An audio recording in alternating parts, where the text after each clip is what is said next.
Hello, it's me, Antti and a bit more stable today because I'm using a camera stand. It's been a while since my last video for a couple of reasons.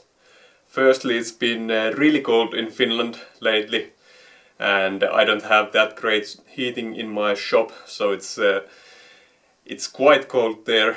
It hasn't been that enjoyable to work there, and also I've been pretty busy with other projects. But here we are again, and today we will focus on the wheels. If you were one of those brave few who watched my last video for any period of time, you've seen that I have BBS RSs for my E30. These are 16 inches with stainless steel lips and have been welded and re-drilled to 4x100 bolt pattern. Later I may convert the car to 5x120 bolt pattern and bigger brakes. I've actually been on the lookout for a reasonably priced set of RSs in 5x120 configuration.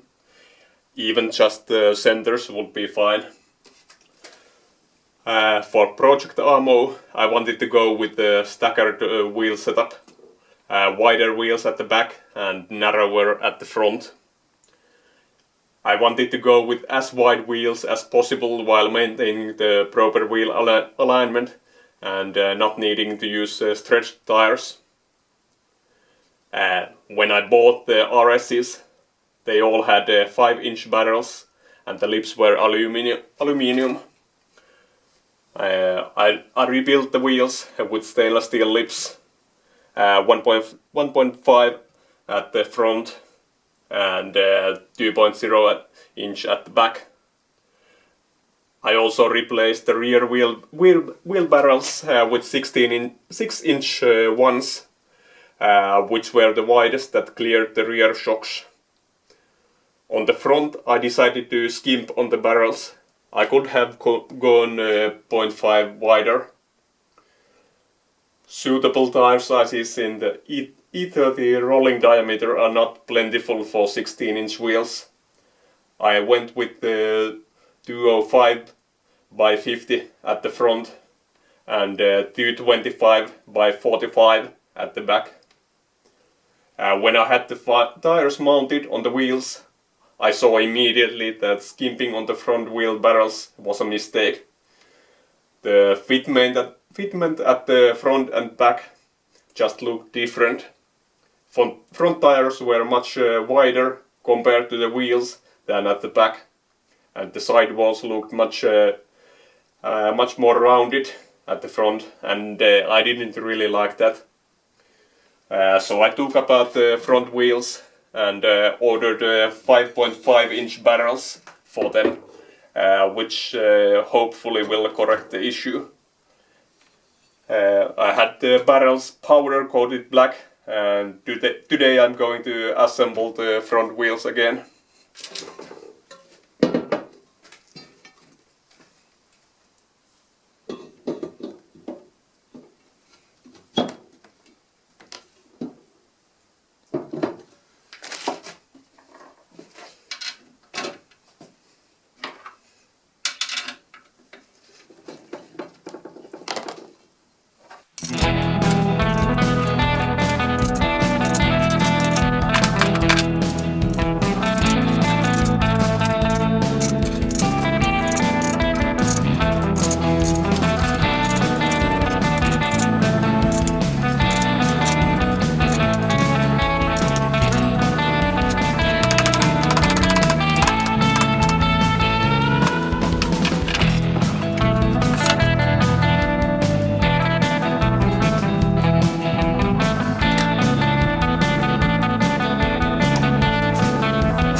I'm not using the impact wrench to fully tighten the bolts. I'm just using it to drive the bolts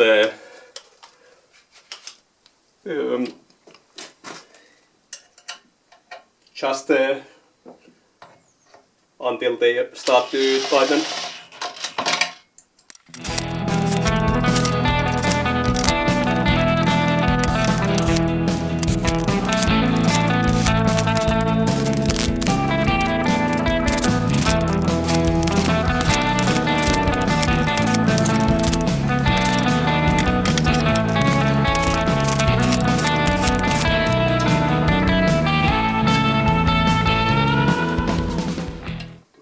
There always seems to be that one bolt that wants to stick, especially when using the old hardware. There's some small imperfection at the thread, but no problem.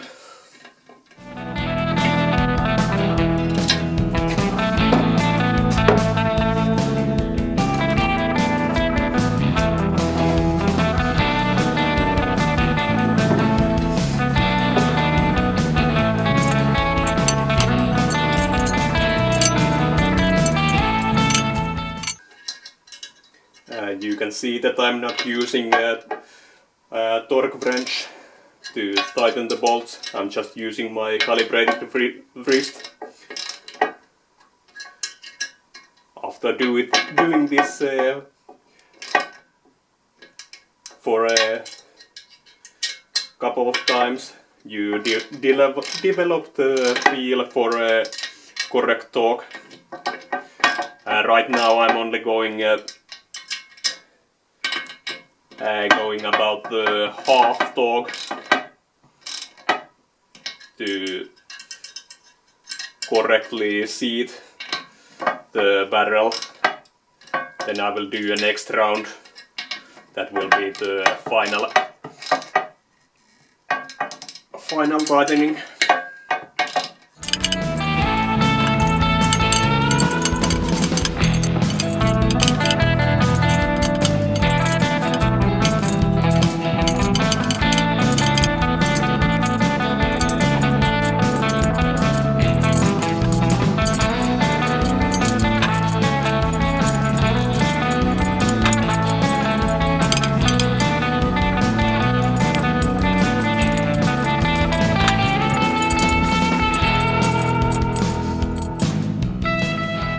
Alright, now going in for the final tightening.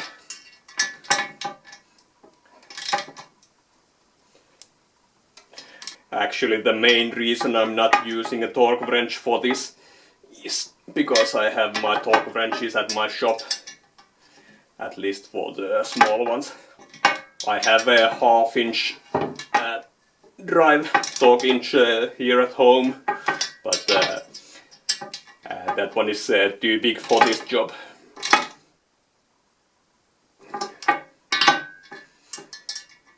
There are only 34 ring bolts per wheel, but when doing the tightening, it feels like they just go on and on and on. You never run out of bolts to tighten.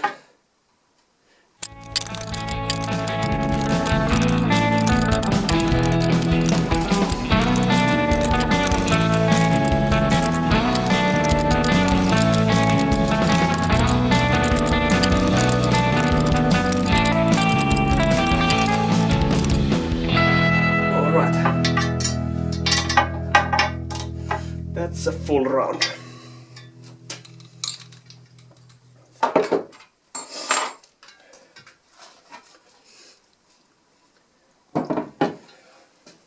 When taking apart the wheels, I didn't remove the sealing from between the center and the lip. I just cut it off in a taper. That leaves me a small groove to fill in with sealant. Now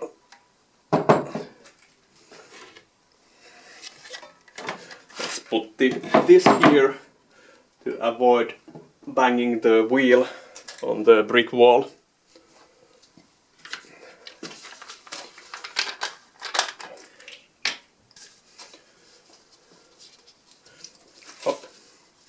I will wipe the wheel with the degreaser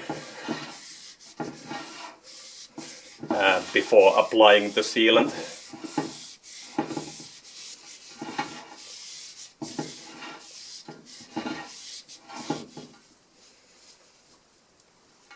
Let's just wipe off any excess and then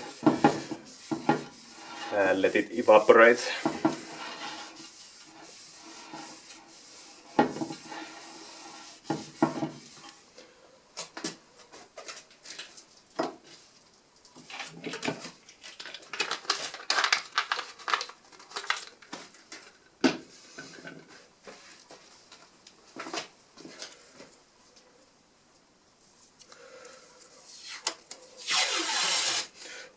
Put the round of tape here just to keep it tidy and do not get any sealant on unnecessarily on the powder coated part.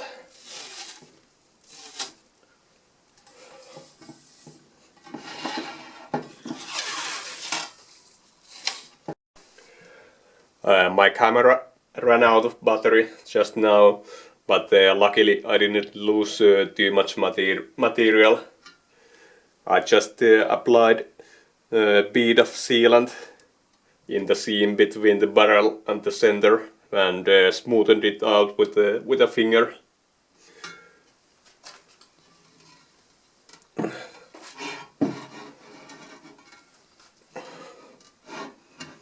So now the front wheels are ready to receive the tires, and then we'll see if they are any more uniform with the rears now that they are 0.5 inches wider. And taking the wheels to have the tires mounted. Now, question is, which car shall I pick? My trusty E91 wagon, or the rusty Nissan with the check engine light on? That's right, the rusty Nissan. In Nissan's defense, it needs to be said that the check engine light has been on for the last 3 years. I'm waiting for the car to fall apart anytime, but it never does. Alright, I'm happy with the difference half an inch in wheel width made. This one is front tire, that one is rear tire, and they no longer look completely different from each other. The side wall in this one still looks a bit more rounded than in that one, but that's just because they are different brands of tires.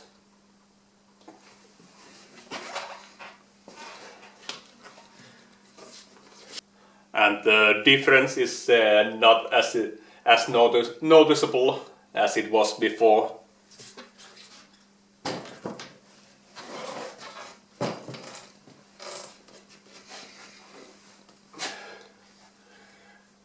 Next week I think I'll have a short video about a different wheel project, and then we get back to Project ARMO, and I hope we'll be running the engine next time we see the car.